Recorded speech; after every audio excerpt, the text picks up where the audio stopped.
Few years ago, it wasn't a matter of if you would get chicken pox, but when you would get them. Yeah, and with a vaccine readily available, you might be surprised to learn that some parents still favor chicken pox parties.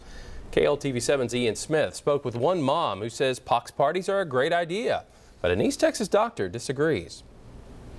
Dawn Weight remembers those days when she had the chicken pox. It itched and she didn't feel so good, but that's not what stands out. It was actually great because, I got all these special presents and I got all these fun things to do to keep myself occupied. So we got to talking and I asked her about the pox parties. I think they're awesome. And even though her 4-year-old son Nicholas has been vaccinated, something she said was just standard procedure for school, she would rather have gone au naturel. If I knew a friend and her kids had chicken pox, my son would be over there. He would be playing with that child. We would probably have a sleepover. Dawn says she isn't necessarily against vaccines. She just thinks that getting the pox is best. I think it's better to get it because then your body builds the immunities for it.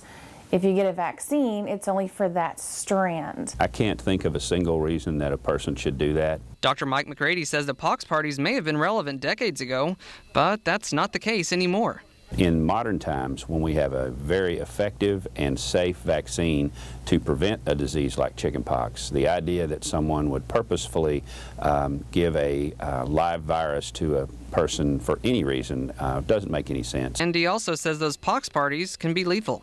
Being infected by something that you don't understand could have grave implications. People do die from chickenpox. He says the vaccines are just safer. So when it comes to avoiding vaccines, he says fear is the issue. I think the problem is that people have a fear of something being done to their child that they don't understand. Ian Smith, KLTV 7 News. Even if you're an adult and have never had the chicken pox, it's not too late to get vaccinated. Doctors say the chicken pox is usually more severe in adults than it is in children.